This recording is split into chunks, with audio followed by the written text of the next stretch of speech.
we've over time, we've developed kind of a standard method for vetting AI tools and how they're going to, whether or not they're going to be deployed in our environment, whether they're a good fit for our practice and healthcare group.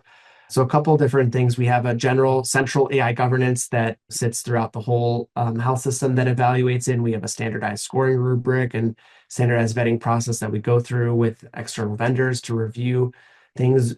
Some of it is basic, like security and integration and minimum technical requirement type components. But we do dive deeper and think about when was the model, what is the model data set trained on? What is the population that's there? What's the expected validation stage? What are the expected parameters for output? And then what's the post-deployment monitoring strategy?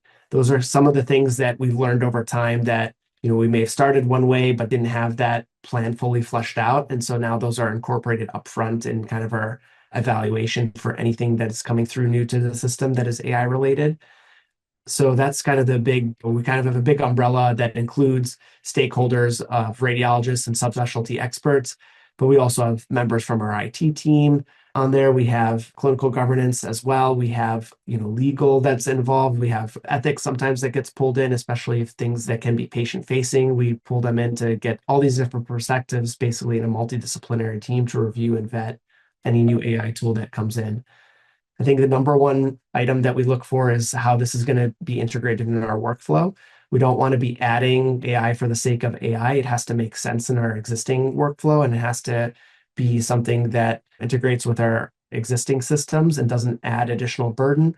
It has to also make sense for there to be a human in the loop, essentially, that is validating results of AI, and we know that there's transparency throughout.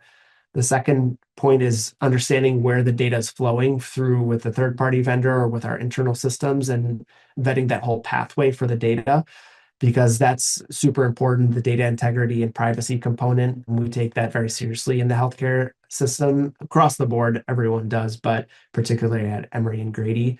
So we look towards, knowing that whole pathway end to end, understanding where the data is going, where it's flowing, and then how do we, again, incorporate that into pre-deployment, post-go live deployment, and doing that post-deployment monitoring to understand the validity of the data to make sure there's no drift or discrepancies that are happening. So all of that is taken into account upfront in the planning stage.